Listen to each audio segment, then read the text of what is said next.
Hey guys, this is Sonu Alawat लेकर आ चुका हूं आपके लिए जबरदस्त गवर्नमेंट जॉब अपडेट जो कि डायरेक्टली निकल के आ रहा है एनवीएस वेरियस पोस्ट रिक्रूटमेंट 2022 की तरफ से। फ्रेंड्स, एनवीएस नवोदय विद्यालय समिति जिसके अंदर ग्रुप बी ग्रुप सी की वेरियस पोस्ट के ऊपर वैकेंसीज आ चुकी हैं, जिसमें हमारी जूनियर असिस्टेंट की पोस्ट है, एमटीएस स्टेनोग्राफर, कंप्यूटर ऑपरेटर, साथ ही सेक्शन ऑफिसर की पोस्ट है, साथ ही मैथ्स हेल्पर की पोस्ट है और भी काफी सारी जबरदस्त पोस्ट इसके अंदर रखी हुई है। फ्रेंड्स, ऑल इंडिया की वैकेंसी है, मेल और फीमेल दोनों ही कैटेगरी के कैंडिडेट के लिए एकदम बेस्ट वैकेंसी रहने वाली है। तो आगे इस वीडियो में आपको इस वैकेंसी के बारे में कंप्लीट डिटेल्स प्रोवाइड करने वाला हूं, जैसे कि इसका पूरा सिलेक्शन प्रोसीजर आपको डिटेल से समझाऊंगा पोस्ट वाइज, साथ ही पोस्ट वाइज इसके एलिजिबिलिटी क्राइटेरिया के बारे में बात करेंगे, किस पोस्ट के लिए क्या एजुकेशन क्वालिफिकेशन और एज लिमिट मांगी गई है, साथ ही post wise exam pattern, exam syllabus आपको समझाने वाला हूं और सिलेक्शन होने के बाद किस पोस्ट के ऊपर आपको इनिशियल इनहैंड सैलरी मिलेगी, एग्जाम सेंटर्स के बारे में बात करेंगे, किस पोस्ट के लिए जॉब लोकेशन आपकी क्या रहेगी, जॉब प्रोफाइल क्या रहेगी पोस्ट वाइज, यानी कि किस पोस्ट के ऊपर सिलेक्शन होने के बाद आपको काम क्या करना पड़ेगा। तो भाई A to Z डिटेल इस वैकेंसी के रिगार्डिंग आपको प्रोवाइड करने वाला हूं और काफी सारे लोगों की फेवरेट पोस्ट इस वैकेंसी के अंदर रखी हुई है, क्योंकि कुछ पोस्ट ऐसी है जिनके एग्जाम में मैथमेटिक्स सब्जेक्ट से एक भी क्वेश्चन नहीं पूछा जाएगा। तो अपने आप में बड़ी यूनिक वैकेंसी निकल के आई है, वीडियो को आखिर तक जरूर देखेगा। तो चलिए फ्रेंड्स, फटाफट वीडियो को शुरू कर लेते हैं।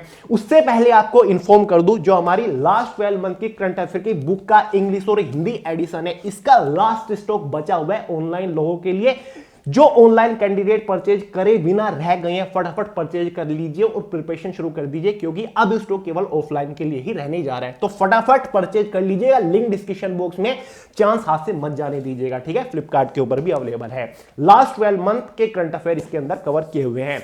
फाइनली बात कर लेते हैं अपनी वैकेंसी के बारे में। जैसे कि मैंने आपको बताया, ये वैकेंसी एनवीएस नवोदय विद्यालय समिति के अंदर निकली है, जो कि गवर्नमेंट ऑफ इंडिया के अंदर ही आता है, मिनिस्ट्री ऑफ एजुकेशन के अंडर ये ऑर्गेनाइजेशन आती है, जिसका हेडक्वार्टर उत्तर प्रदेश नोएडा के अंदर है।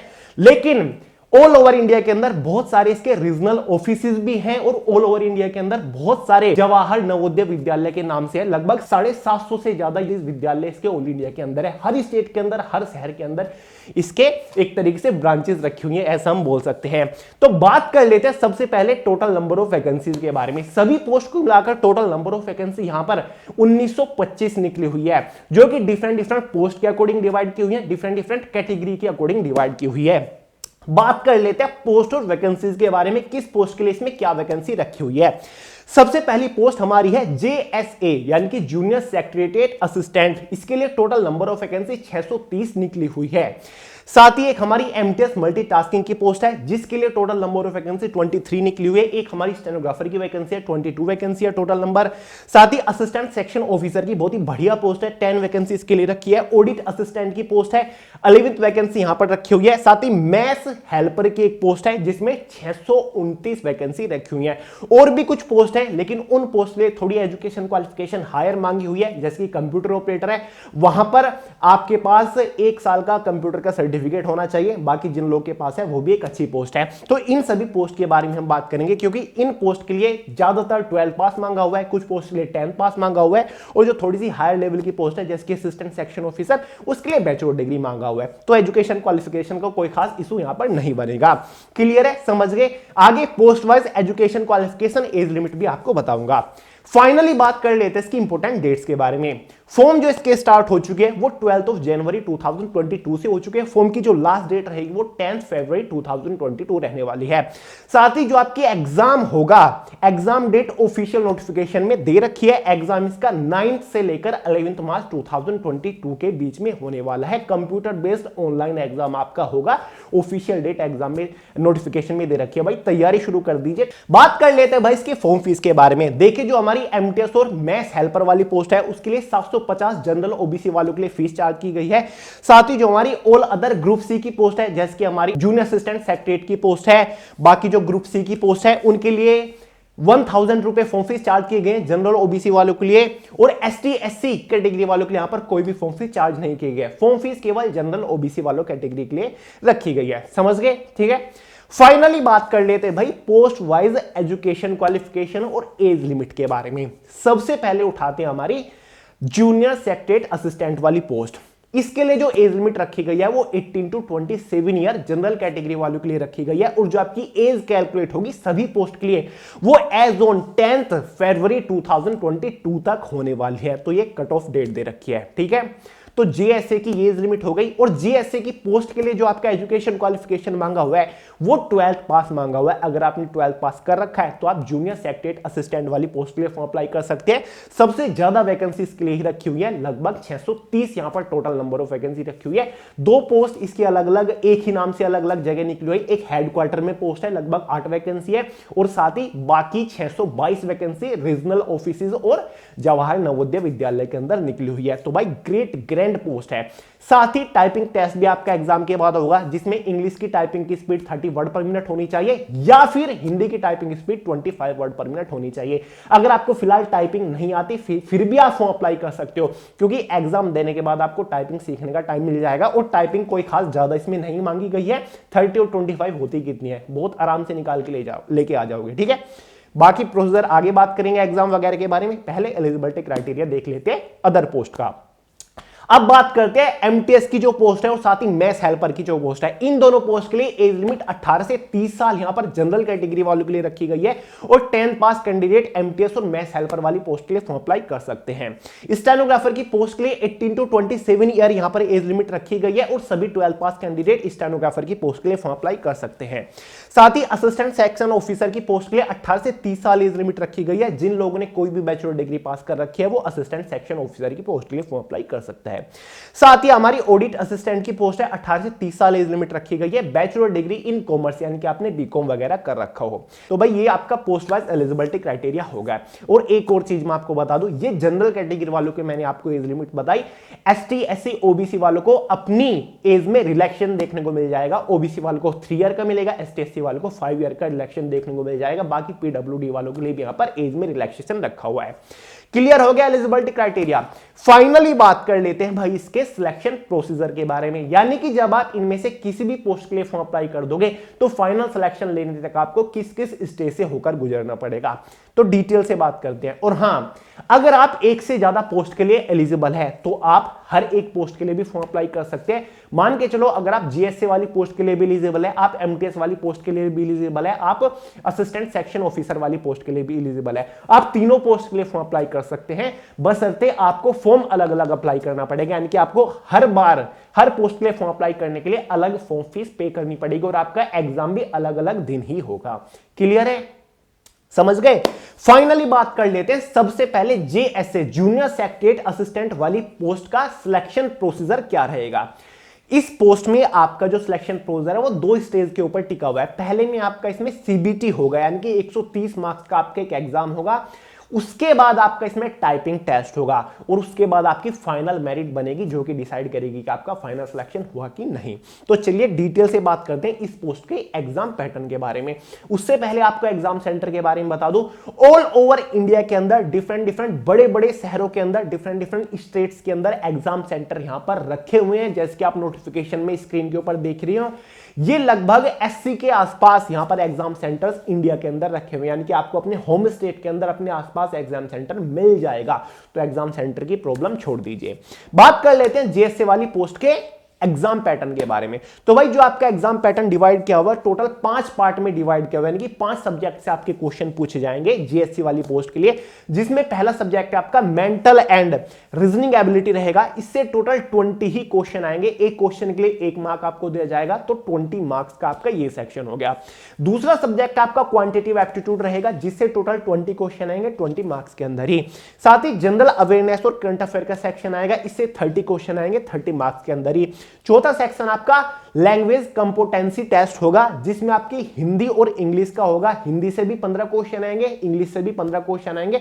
टोटल ये सेक्शन 30 क्वेश्चंस का हो जाता है 30 मार्क्स के अंदर ही, ठीक है। जनरल हिंदी और जनरल इंग्लिश से क्वेश्चन पूछे जाते हैं। साथ ही 5वां सेक्शन आपका बेसिक कंप्यूटर नॉलेज से होगा, यानी कि 30 क्वेश्चन आपके बेसिक कंप्यूटर नॉलेज से पूछे जाएंगे। बहुत ही बेसिक क्वेश्चन होते हैं। मैं आपको आगे स्टडी मटेरियल भी प्रोवाइड करूंगा 2-3 दिन बाद, तो वहां पर आपको ये सभी क्वेश्चंस प्रोवाइड कर दूंगा, ठीक है। तो 30 क्वेश्चन आएंगे 30 मार्क्स के अंदर ही। तो टोटल एग्जाम में 130 क्वेश्चन हो जाते हैं, 130 मार्क्स के अंदर ही आपका हो जाता है एग्जाम। और क्वेश्चन पेपर की जो टाइम ड्यूरेशन रहेगी वो आपकी 2.5 आवर यानी कि 2.5 घंटा आपके क्वेश्चन पेपर की टाइम ड्यूरेशन रहेगी, जो कि अपने आप में काफी बढ़िया 130 क्वेश्चन सोल्व करने के लिए। एग्जाम में आपकी 1/4 की पर्टिकुलर नेगेटिव मार्किंग भी रखी हुई है हर एक पोस्ट के लिए। तो भाई ये आपका पूरा एग्जाम पैटर्न हो गए। एग्जाम होने के बाद एक क्वालिफाइंग कट ऑफ बनेगी जो कि डिसाइड करेगी कि आप स्किल टेस्ट में एंटर कर रहे हो नहीं। एग्जाम को क्वालिफाई करने के बाद आपका एक स्किल टेस्ट होगा यानी कि टाइपिंग टेस्ट होगा, जिसमें या तो आप इंग्लिश की टाइपिंग कर सकते हो जिसमें 30 वर्ड पर मिनट आपकी स्पीड होनी चाहिए, या फिर आप हिंदी की टाइपिंग कर सकते हो, यहां पर 25 वर्ड पर मिनट आपकी टाइपिंग स्पीड होनी चाहिए। टाइपिंग टेस्ट केवल क्वालिफाइंग नेचर होगा, इसके लिए कोई भी मार्क आपको प्रोवाइड नहीं किया जाएगा। इसके बाद लगेगी आपकी फाइनल कट ऑफ जो कि डिसाइड करेगी कि आपका फाइनली सिलेक्शन हो रहा है कि नहीं जूनियर सेक्रेटरीट असिस्टेंट की पोस्ट के ऊपर। अगर आपके मार्क्स कट ऑफ से ज्यादा है तो डेफिनेटली आपका फाइनली सिलेक्शन हो जाएगा। तो ये पूरा सिलेक्शन प्रोसीजर हो गया जूनियर सेक्रेटरीट असिस्टेंट वाली पोस्ट का। सैलरी वगैरह जो प्रोफाइल वगैरह आपको आगे बता रहा हूं, वेट करिए। बात करते हैं एमटीएस मल्टीटास्किंग स्टाफ वाली पोस्ट के एग्जाम पैटर्न के बारे में। इसका सिलेक्शन प्रोसीजर केवल एक ही स्टेज के ऊपर टिका हुआ है, केवल एग्जाम होगा, उसके बाद कट ऑफ बन जाएगी और आपका फाइनल सिलेक्शन हो जाएगा। एमटीएस की पोस्ट का जो एग्जाम पैटर्न है वो 4 सेक्शंस के अंदर डिवाइड किया हुआ है, जिसमें से एक आपका लैंग्वेज टेस्ट होने वाला है, यानी लैंग्वेज कॉम्पिटेंसी टेस्ट, जिसमें आपका हिंदी और इंग्लिश से क्वेश्चन पूछे जाएंगे, यानी कि 20 क्वेश्चंस जनरल हिंदी से आएंगे, 20 क्वेश्चंस आपके इंग्लिश से आएंगे, यानी कि व्याकरण और ग्रामर से क्वेश्चन आएंगे। टोटल 40 क्वेश्चंस का ये सेक्शन हो जाता है। एक आपका इसमें 3 ही सेक्शन होंगे एमटीएस के एग्जाम में, ठीक है। लैंग्वेज वाला सेक्शन होगा और साथ ही general awareness, general current affair वाला सेक्शन होगा। करंट अफेयर जनरल नॉलेज से केवल 20 क्वेश्चन आएंगे, साथ ही बेसिक कंप्यूटर नॉलेज से क्वेश्चन आएंगे, टोटल 40 क्वेश्चन आएंगे 40 मार्क्स के अंदर ही। तो टोटल एमटीएस का एग्जाम पैटर्न 100 क्वेश्चन का हो जाता है, 100 मार्क्स के अंदर आएगा। 2 आवर क्वेश्चन पेपर की टाइम ड्यूरेशन रहेगी, 1/4 की आपकी नेगेटिव मार्किंग रहेगी एमटीएस वाली पोस्ट के लिए। एग्जाम के बाद आप फाइनल कट ऑफ बनेगी जो कि डिसाइड करेगी कि आपका एमटीएस की पोस्ट के ऊपर सिलेक्शन हो रहा है या नहीं।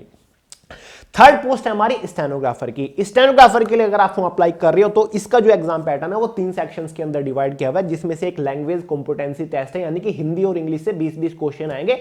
तो टोटल ये क्वेश्चन आपका ये सेक्शन 40 मार्क्स का हो जाता है, 40 क्वेश्चंस का हो जाता है। दूसरा सेक्शन आपका जनरल अवेयरनेस और साथ ही करंट अफेयर का हो जाता है, 30 क्वेश्चन इस सेक्शन से आएंगे। तीसरा सेक्शन आपका बेसिक नॉलेज ऑफ कंप्यूटर हो जाता है, इससे टोटल 30 क्वेश्चन आएंगे 30 मार्क्स के अंदर ही। स्टेनोग्राफर का एग्जाम आपका 100 मार्क्स का 100 क्वेश्चन का हो जाता है, साथ ही 2 आवर क्वेश्चन पेपर की टाइम ड्यूरेशन आएगी, 1/4 की नेगेटिव मार्किंग रहेगी।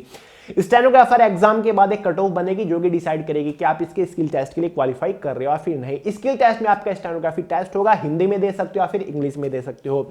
हिंदी वालों को यहाँ पर 60 वर्ड पर मिनट की स्पीड से शॉर्ट हैंड लिख के दिखानी होगी, साथ ही 30 वर्ड पर मिनट आपकी टाइपिंग की स्पीड होनी चाहिए। अगर आप इंग्लिश में शॉर्ट हैंड लिखना चाहते हो तो 80 वर्ड पर मिनट की आपकी स्पीड होनी चाहिए, साथ ही 40 वर्ड पर मिनट की स्पीड से आपको टाइपिंग करके दिखानी होगी, यानी कि उसको ट्रांसक्रिप्ट करना होता है। उसके बाद आपकी फाइनल कट ऑफ बनेगी जो कि डिसाइड करेगी कि स्टेनोग्राफर के ऊपर आपका फाइनली सिलेक्शन हो रहा है फिर नहीं। स्किल टेस्ट यानी कि स्टेनोग्राफी टेस्ट केवल क्वालिफाइंग नेचर है, उसके लिए कोई भी मार्क प्रोवाइड नहीं किया जाएगा। फाइनली बात करते हैं मैथ्स स्टाफ वाली पोस्ट के बारे में, यानी कि मैथ्स हेल्पर वाली पोस्ट के बारे में कि इसके एग्जाम पैटर्न क्या है। मैथ्स हेल्पर वाली पोस्ट का जो एग्जाम पैटर्न है वो टोटल 4 सेक्शंस के अंदर डिवाइड किया हुआ है। एक आपका रीजनिंग एबिलिटी आएगा, 15 क्वेश्चन आएंगे 15 मार्क्स के अंदर ही। एक आपका जनरल अवेयरनेस आएगा, 15 क्वेश्चन 15 मार्क्स के अंदर ही। एक आपका हिंदी और इंग्लिश वाला सेक्शन आएगा जिससे आपके 10-10 क्वेश्चन पूछे जाएंगे केवल। साथ ही एक आपका सब्जेक्ट स्पेसिफिकेशन नॉलेज से आएगा, यानी कि जिसमें आपको जैसे कि मैथ्स हेल्पर है तो आपको फूड से रिलेटेड क्वेश्चन पूछे जाएंगे, न्यूट्रिशन से रिलेटेड क्वेश्चन होंगे, हाइजीन रेसिपी इंडियन फूड की उससे क्वेश्चन पूछे जाएंगे। लगभग 70 क्वेश्चन आएंगे 70 मार्क्स के अंदर ही। इस सेक्शन को कवर करने के लिए आपको होम साइंस वाला सब्जेक्ट पढ़ना पड़ेगा, ठीक है। 120 क्वेश्चन आएंगे 120 मार्क्स के अंदर ही। 2.5 घंटा क्वेश्चन पेपर की टाइम ड्यूरेशन रहेगी, 1/4 की नेगेटिव मार्किंग रहेगी। इसके बाद एक क्वालिफाइंग कट ऑफ बनेगी जो कि डिसाइड करेगी कि आप स्किल टेस्ट में जा रहे हो या फिर नहीं। मैथ्स हेल्पर वाली पोस्ट के लिए आपका स्किल टेस्ट होगा, यानी कि आपको मैथ्स के अंदर वो सभी चीजें करके दिखानी होगी जो कि पोस्ट से रिलेटेड है, ठीक है। ये मैथ्स हेल्पर यानी कि मैथ्स में जो खाना वगैरह बनती है आपको उनकी हेल्प करनी होगी, ठीक है। उसके बाद बात करते हैं 4th पोस्ट के बारे में जो कि हमारी असिस्टेंट सेक्शन ऑफिसर की रहेगी। ये हमारा सेक्शन टोटल 4 सेक्शंस में डिवाइड किया हुआ है, जो कि हमारा रीजनिंग होगा 30 क्वेश्चन 30 मार्क्स के अंदर, साथ ही क्वांट्स होगा 30 क्वेश्चन 30 मार्क्स के अंदर, साथ ही लैंग्वेज कॉम्पिटेंसी टेस्ट होगा जिससे टोटल 15 क्वेश्चन आएंगे, 15 हिंदी से 15 इंग्लिश से, टोटल 30 क्वेश्चन आएंगे 30 मार्क्स के अंदर ही। साथ ही कंप्यूटर की बेसिक नॉलेज से क्वेश्चन आएंगे, साथ ही जनरल अवेयरनेस भी इसमें ही है, साथ ही करंट अफेयर भी सेक्शन सेम ही है। तो इस सेक्शन से टोटल 40 क्वेश्चन आएंगे, 40 मार्क्स के अंदर आएंगे। 130 क्वेश्चन 130 मार्क्स के अंदर आएंगे। 2.5 घंटा क्वेश्चन पेपर की टाइम ड्यूरेशन रहेगी। 1/4 की नेगेटिव मार्किंग रहेगी असिस्टेंट सेक्शन ऑफिसर की पोस्ट के लिए। क्लियर है? सिलेक्शन प्रोसीजर में केवल एक ही स्टेज है, एग्जाम के बाद फाइनल कट ऑफ बनेगी, बाकी कोई भी स्किल टेस्ट वगैरह इस पोस्ट के ऊपर नहीं रखा हुआ है। ठीक है, तो ये पूरा आपका एग्जाम पैटर्न है। बाकी और भी कुछ पोस्ट बच गई हैं, उन पोस्ट के बारे में ऑफिशियल नोटिफिकेशन जरूर चेकआउट कर लीजिएगा, टेलीग्राम ग्रुप के अंदर लिंक डाल दूंगा पीडीएफ का। ठीक है, तो चलिए फाइनली बात कर लेते हैं सिलेक्शन होने के बाद आपको किस पोस्ट के लिए क्या इन हैंड इनिशियल सैलरी मिलेगी और जॉब प्रोफाइल क्या रहेगी और साथ ही जॉब लोकेशन क्या रह सकती है। सबसे पहले बात करते हैं सैलरी और जॉब प्रोफाइल के बारे में। और पोस्ट हम रखते हैं इसमें junior secretary assistant. Junior secretary assistant group C की पोस्ट है। इसकी इनिशियल इनिशियल सैलरी लगभग 29,000 के आसपास आपको शुरुआत में मिलेगी after just joining with all and extra allowances. ये एक क्लरिकल पोस्ट है, यानी कि आपको हमेशा ऑफिस सेक्शन के अंदर रहकर क्लर्क टाइप का काम करना होगा, कंप्यूटर के ऊपर आपको काम करना होगा। क्लियर है? मैथ्स हेल्पर वाली जो पोस्ट है और साथ ही एमटीएस की जो पोस्ट है, इस पोस्ट के लिए इनिशियल इनहैंड सैलरी 26,000 के आसपास मिलेगी। ग्रुप सी की ही पोस्ट है। ये आपकी एमटीएस मल्टीटास्किंग की पोस्ट है। जो आपकी एमटीएस की पोस्ट है उसका जो जॉब प्रोफाइल होगा, आपको ऑफिस सेक्शन के अंदर रहकर हेल्पर का काम करना होगा। एक तरीके से आपको मल्टीटास्किंग का काम करना होगा, यानी कि फाइल वगैरह का आपको काम करना होगा। कभी कभी बेसिक कंप्यूटर का भी काम आपको करना होता है, फैक्सिंग मेल वगैरह का आपको काम करना होता है। साथ ही मैथ्स हेल्पर की जो पोस्ट है उसमें आपको मैथ्स के अंदर हेल्प करनी होती है, यानी कि वहां पर भी आपको एक एमटीएस का काम करना होता है। साथ ही असिस्टेंट सेक्शन ऑफिसर की जो पोस्ट है ये थोड़ी सी बड़े लेवल की पोस्ट हो जाती है, जहां पर हमारी 42,000 के आसपास इनिशियल इनहैंड सैलरी मिलेगी। ये एक ऑफिसर लेवल की पोस्ट है, जैसे कि पता चल रहा है असिस्टेंट ऑफिसर की पोस्ट है। तो आपको हमेशा एक अलग कैबिन मिलेगा, आपको ऑफिस सेक्शन के अंदर ही रहकर ज्यादातर काम करना है और कभी कभी आपको इन्फेक्शन का भी काम करना हो सकता है। ठीक है, तो फील्ड ड्यूटी भी आपकी इसमें हो सकती है। साथ ही स्टेनोग्राफर की पोस्ट के लिए जो आपकी इनिशियल इनहैंड सैलरी होगी वो लगभग 34,000 के आसपास होगी। ये भी एक क्लरिकल लेवल की पोस्ट है, यानी कि एक पर्सनल असिस्टेंट के तौर पर यहां आप काम कर रहे होंगे। जैसे कि कोई ऑफिसर, अगर कोई सेक्शन ऑफिसर है तो उसका एज अ असिस्टेंट के तौर पर यहां पर आप काम करोगे। तो ये भी एक ऑफिस सेक्शन की जॉब प्रोफाइल वाली पोस्ट है। ठीक है, बाकी और भी कुछ पोस्ट है, उनका भी सिलेक्शन प्रोसीजर आप नोटिफिकेशन में देख लीजिएगा आप। अब फाइनली बात करते हैं इसकी जॉब लोकेशन के बारे में। अगर इनमें से किसी पोस्ट के ऊपर आपका सिलेक्शन हो जाता है तो आपकी जॉब लोकेशन क्या रहेगी। जैसे कि ऑलरेडी मैं आपको बता चुका हूं, ये एक ऑल इंडिया की वैकेंसी है। ऑल ओवर इंडिया में आपकी जॉब लोकेशन रहेगी। आपको अपने स्टेट में भी जॉब लोकेशन मिल सकती है और काफी ज्यादा चांसेस है कि आपको अपने शहर में भी जॉब लोकेशन मिल जाए, क्योंकि काफी ज्यादा डिपेंड करता है आपके परमानेंट एड्रेस के ऊपर भी, कि आपका एड्रेस क्या है परमानेंट, तो उसके अकॉर्डिंग भी आपको जॉब लोकेशन डिस्ट्रीब्यूट की जाती है। क्लियर है? और साथ ही पोस्ट के अकॉर्डिंग इसमें जॉब लोकेशन मैटर करती है। जैसे कि हमारी जूनियर सेक्रेटरी असिस्टेंट की पोस्ट है, 2 टाइप की पोस्ट निकली हुई है। एक हमारी हेडक्वार्टर्स के अंदर पोस्ट निकली हुई है जहां पर 8 वैकेंसी है। अगर आप उस पोस्ट के लिए फॉर्म अप्लाई करते हो, आपका सिलेक्शन हो जाता है, तो आपका जो जॉब लोकेशन रहेगी वो हेडक्वार्टर्स में रहेगी, जो कि नोएडा उत्तर प्रदेश के अंदर है। बाकी रीजनल ऑफिसेज एनवीएस के बहुत सारे हैं, 7-8 रीजनल ऑफिसेज हैं। और जो इसके जवाहर नवोदय विद्यालय हैं जो कि ऑल ओवर इंडिया में लगभग 750 से ज्यादा है, तो वहां पर भी आपकी पोस्टिंग हो सकती है। तो आपके होम स्टेट में भी बहुत ज्यादा चांसेस हैं कि आपकी जॉब लोकेशन रहे, तो आपके एड्रेस के अकॉर्डिंग यहां पर जॉब लोकेशन वेरी करेगी। क्लियर है? तो भाई ये इसका पूरा सिलेक्शन प्रोसीजर रहेगा। अगर आपका किसी चीज से रिलेटेड डाउट रहेगा तो नीचे कमेंट करके बताइएगा, या फिर इंस्टाग्राम के ऊपर आपको आईडी मिल जाएगी सोनू अहलावत के नाम से, वहां पर भी आप अपने डाउट पूछ सकते हैं। और ज्यादा डाउट बन रहे तो कमेंट करके लिख दीजिएगा, नेक्स्ट वीडियो पूरी डाउट के ऊपर लेकर आ जाऊंगा, वहां पर आपके सभी डाउट क्लियर कर रहा हूं। और आने वाले टाइम में बहुत सारी वीडियोस आपके लिए लेकर आऊंगा, जैसे कि इस एग्जाम के लिए कैसे तैयारी करें, कौन सी पोस्ट के लिए क्या क्या पढ़ना जरूरी है, इसका पूरा डिटेल्ड सिलेबस आपके लिए लेकर आ जाऊंगा। लास्ट ईयर की कट ऑफ आपके लिए नेक्स्ट वीडियो में शेयर कर दूंगा कि लास्ट ईयर किस पोस्ट के लिए फाइनल कट ऑफ क्या गई थी। साथ ही टाइम टेबल आपका क्या रहना चाहिए, एक preparation strategy, topic scoring topic, कौन कौन से टॉपिक को पढ़ें कौन से सब्जेक्ट के अंदर, तो वीडियोस लेकर आता रहूंगा, क्योंकि एग्जाम आपका बहुत जल्द होगा 9 मार्च से ही। तो चैनल को अभी सब्सक्राइब कर लीजिएगा और वीडियो को लाइक कर दीजिएगा। और दूसरा चैनल है हमारा स्टडी बाय सेल्फ, उसके ऊपर हम हो सकता है कि इसके रिलेटेड क्लास चलाएं, तो अभी चैनल को सब्सक्राइब कर लीजिएगा वहां पे जाके। ठीक है, तो चलिए टेलीग्राम ग्रुप को ज्वाइन कर लीजिएगा, वे टू सक्सेस के नाम से है। और बुक्स बता चुका हूं, लास्ट चांस है, क्योंकि ऑलमोस्ट इंडिया के अंदर हर एक कॉम्पिटेटिव एग्जाम एस्पिरेंट के लिए हमके पास ये बुक पहुंच चुकी है।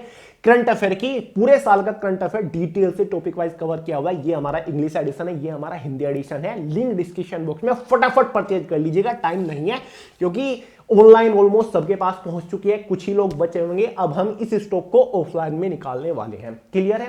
तो लिंक डिस्क्रिप्शन बॉक्स में। तो चलिए दोस्तों, वीडियो पसंद आए लाइक ठोक के जाइएगा जबरदस्त वाला, और कमेंट करके बताइएगा वीडियो कैसी लगी, और चैनल को सब्सक्राइब कर लीजिएगा। एवरी संडे शाम 5 बजे दी करंट अफेयर शो आता है, उसको फॉलो करना मत भूलिएगा। मिलते हैं अगली वीडियो में बहुत जल्द, तब तक के लिए जय हिंद।